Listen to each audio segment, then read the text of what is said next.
Great day, folks, on this first day of Abib for us here in Cooterville, Texas. I want to make a warning about this video. This video is not here to tell anybody else that you should be celebrating your first day of Abib on the same time we are celebrating it here. Keep in mind that Yahuwah is who establishes when the day begins and not man. So your day very well could be on a different Gregorian beastly time international date line than we are here in our area. So again, warning, this is not us trying to tell you that this should be your first day of your year. Yeah, I'm doing this video to maybe help someone and show them the tools that I use that helps me tell when, for our area here where we live and in our region where we live, when the first day of a month begins. So as you can see here, this is one of the photos that I took. It was about the only time we saw the moon in the last 2 nights. We've had drizzly rain the last 2 nights. So when I noticed that it got brighter outside from the living room, I ran outside with my phone and just took a real quick shot. I thought it was a neat picture because the moon's rays were shining through the clouds and such. And anyway, but this was about as good as it got as far as what we could physically observe here and everything. So what I had to do then, when the weather is inclement, and I try to view as much as I can, but when you have bad weather, I go to my first choice is stellarium.org. This application is something that any computer can load on. There's most operating systems can use stellarium.org. It's a great app to use. If you ever need any help in instructions on how to use the Stellarium, feel free to reach out and contact me or any of the others that keep the celestial calendar. Most of them know how to work the Stellarium app and use it, because other than our physical eyes seeing the sun and moon greet one another, this is in my opinion, this is the next best device to use in that way. So as you can see here, we've got the date here of April the 17th. Again, that's the beastly date. The Roman beast system is the ones that came up with the names of the months and the names of the weeks. And so this is their April the 17th at 6:50 minutes and 50 seconds. So here we have the sun observable here in the east, and as you can see, this is the moon over in the west. So if I would have been able to see the sun and moon, would have been my observance. I could have seen the rays of the sun greet the rays of the moon here. And usually when that happens, you can see the luster of the moon's light kind of dissipate as soon as the sun breaks the horizon over here in the east. So if I go back a day, just to kind of confirm, and some people might have started theirs on the Gregorian beastly date of April the 16th. So that's fine with me. I'm totally fine with that. So if that's what you're observing in your other places of the earth, that's fine. But let's show you what I'm observing here in our area, and only in our area. We'll look here on the day before. So as you can see, the moon is not visible here. So the greeting of the sun, and plus it's in its circuit. If you know that the earth is a circular shape, like a round table, the sun and moon just circuit around them. They're not going up and down in elevation. It's only our perspective that thinks they're going up and down. But if you think of it on a table, each object, the sun and moon, once they hit that 180 degree mark from each other, that's actually when the month begins. So on the 16th here in our area, that hadn't happened. That the degrees of the sun in its circuit and the moon in its circuit hadn't hit that 180-degree mark. So we had to go to the 17th, which is our day today, and that's where it went past the 180-degree mark from one another. So I hope that helps kind of explain the way I see it. And one other thing I wanted to show, I've already highlighted, I've got Spica highlighted here, and you can't see it because it's below the horizon right here, but let's back it up to when it was first visible here in our area last night. And here it is right here. So you see this is the star they call Spica. It means an ear of grain. I'll show y'all proof of that here in a bit, and I can also show you proof where this used to be, this star named Spica used to be originally named Abib. So we'll go back through the night here, and we'll just do it by the hour. So I'm going to just flip and just show that they traveled together through the night. And the last few days that I observed Abib, approximately about 3 or 4 nights ago, you could see Abib catching up with the moon. So it hadn't quite passed it. So this is when Abib passes the moon, it's that month leading up to the first day of the year. Abib will pass the moon in its circuit and such through that month. So, and here you go. It's they traverse together through the night, and here you have at when the sun appeared this morning. All right, so this is one app I use. There's another app that you can go just on a regular browser here, and I'll try to show you what I'm seeing. Oh, real quickly, this is a video I took and put on my YouTube channel. It's called A Witness for the First Day of the Year. And anyway, that was what I used on the night after our third Sabbath. I go out and observe how much the moon is illuminated.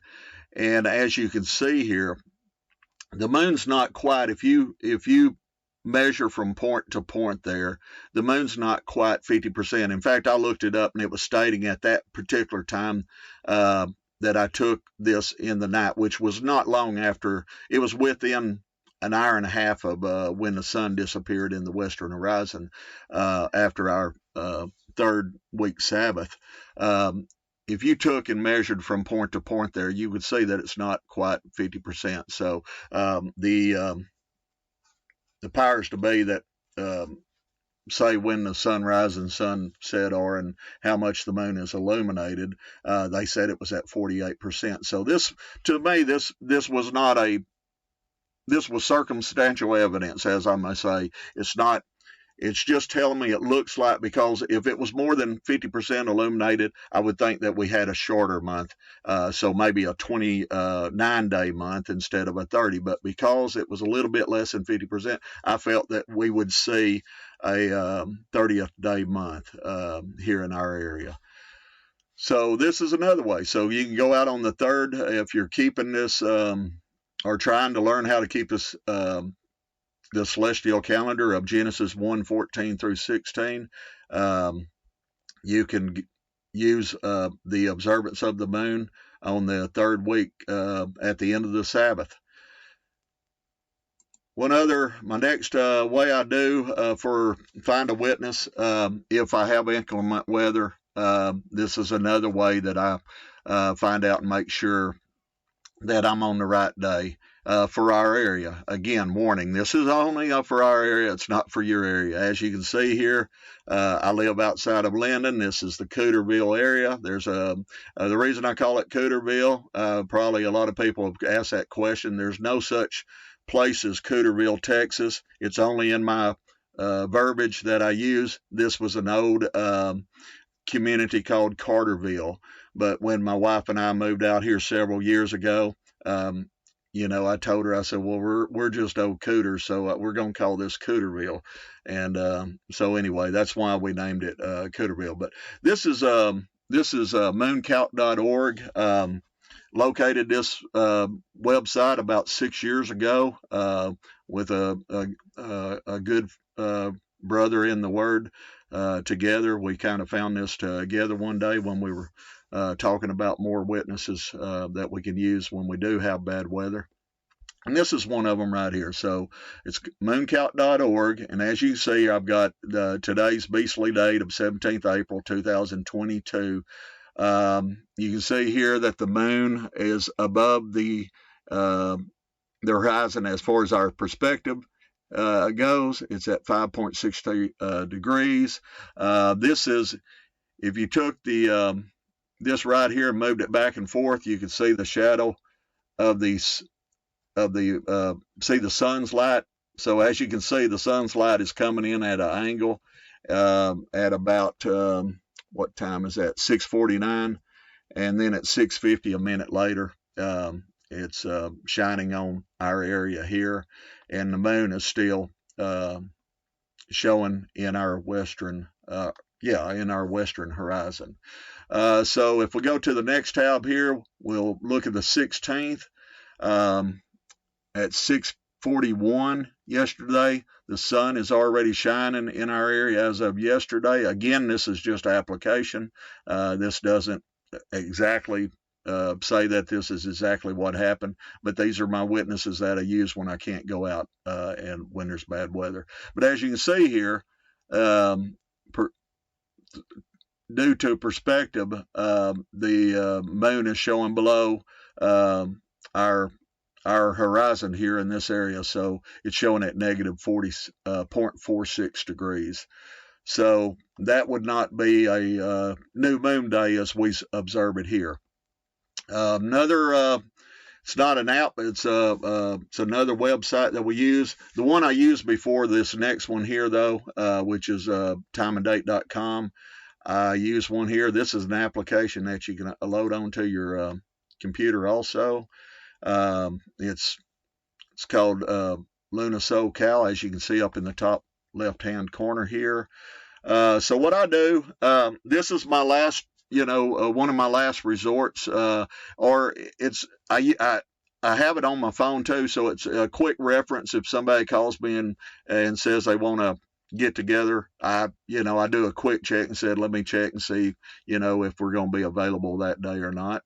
And I use this application to see when the new moon occurs. So as you can see here, today on this app is saying it was at about 6:46 a.m. and the moon set at 7:24. So of course the sun and moon, you could see both of those together on each horizon from east to west. But if we go back just one day, you can see here it's showing the sunrise at 6:47 and the moon set after it at 6:50. But I've had enough experience over the last right around 7 years now that I've been looking at these things, that when you have that close of a sunrise and moon set there, you're not going to physically be able to view the moon and sun together in the eastern and western horizon. All right, so let's go to time and date, and this is where Luna SoCal gets their data. I'm not able to put in my coordinates for my area here, so I used a town by the name of Longview, Texas, which is fairly close to our longitude, latitude. But we have here sunrise at 6:47 a.m., and then I've got the next tab here. I've got the moon's set at 7:24. So obviously the moon would have been very visible this morning above the western horizon, or at least viewable in your western horizon when the sun appeared from the east. If we go back the day before on the 16th here, we have sunrise at 6:48 a.m. Again, this is the coordinates, or this is basically almost what Luna SoCal uses. They use timeanddate.com, which timeanddate.com probably uses the not a space agency website, which is NASA. Anyway, they use their times. And then if you look at the moon set here, you've got 6:51. So that 3-minute period of time, I'm going to go out and do this yourself. Don't take it from me. Go out and view this. But that 3-minute period of time, you're not going to view the moon. That moon's going to be nearly all the way below the horizon in your west, even though the sun is appearing and its rays are shooting across. Again, they don't consider the moon set until the very top edge of it has hit the horizon. So that 3-minute period of time is what you're seeing there. The moon's front edge has already went below the horizon in your perspective, and the sun's top edge has appeared in the eastern horizon. So again, don't take my word for it. Go check these things out for yourself. All right, so next, I want to talk a little bit about Spica, and I've got some information here that I'm going to pull up. And this is something that you can search out for yourself. This was something I found on a website. I couldn't, it was out of a book. I couldn't print off the book or expand it to find out. But if you research it enough, you can find this information yourself. And it was on page 167 of this book.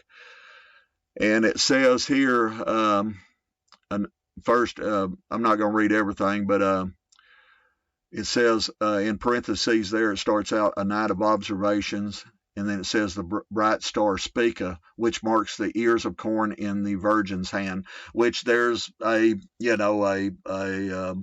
supposed constellation of stars that you can see a woman in, and which I've never been able to see a woman there. I just see a group of stars, and the only star I can really see vividly is the star current day name of it is Spica.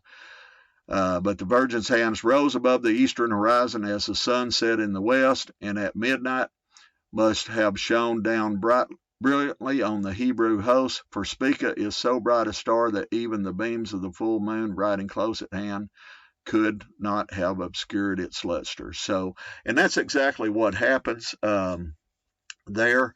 I'll show you a quick video here.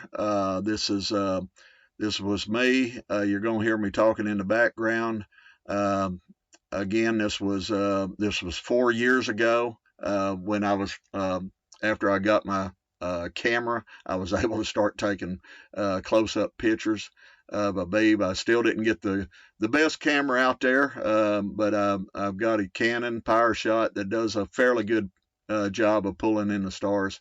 But here it is. This is it right here. That is a star in the sky that we have followed the tail of the Big Bear, the Big Dipper, through to Arcturus, which scripturally is Ash, and from Ash we went on to a star named Spica, which etymologically that Spica means a ear of wheat or a ear of corn, and also anciently was called the branch.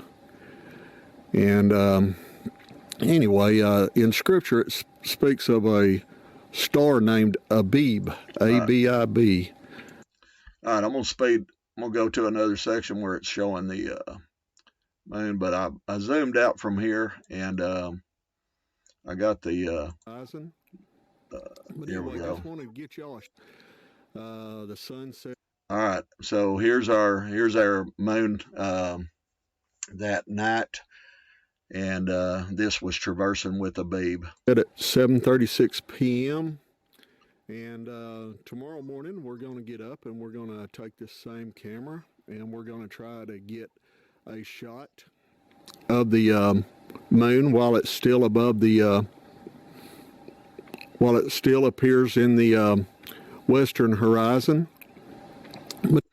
All right, I've learned not to chew gum when I'm doing videos anymore too. So, but that's evidence right there from a view from 4 years ago where I was able to see Abib and and the full moon traverse together across the night sky. And that was just a short video I did back then. Also, we have in Scripture, this is the scriptural witnesses here. If you search this out, you'll see that Exodus 13:4, Exodus 23:15, Exodus 34:18, and Deuteronomy 16:1. They all talk about the new moon Abib. It talks about guarding the festival of unleavened bread. That occurs during the month of Abib. Again, Exodus, speaks about it, in Deuteronomy talk about guarding this month because it has a very special festival that happens within it. And then just real quickly, another brother in the Word, we were talking about how to locate the star Spica for the folks out there that are just, we didn't really know how to, or I didn't. I'm not going to speak for him, but I didn't know how to exactly locate it at the time. So if you find the Big Dipper, and you can follow its handle to find a star named Arcturus. Arcturus is actually the name of the star in, I think it's Job 38:32 in the King James Version. It's still named Arcturus. And then, of course, you got Spica. So if you follow the handle, as you can see, it will point toward the star Spica. And it's very observable. Spica is the brightest star in that supposed constellation of the Virgin there. So it's the brightest star, so it's real easy to see. And on the night of Abib, or eve of the first day of Abib, it traverses together with the moon. They're very within just a few degrees of each other. They're not several degrees out from each other. They're just a few degrees from each other. And let's see, we got, go back here and I'll show you this on the stellarium. And if I go here and take out the atmosphere, here is your what they call the Big Dipper. In Scripture, again, Job 38:32, it calls it the bear. Ursa Major is the scientific name for it. But again, you can follow the handle to Arcturus, and then Spica's right over here. So if we come back in time here, you can see there's Spica right there. So you can follow the handle to Arcturus to Spica. And again, it's traveled with the moon through the night there. So anyway, guys, I trust this video is going to help some of you that are out there trying to search out and become, and learn the celestial calendar of Yahuwah. And everybody have a great day, and shalom.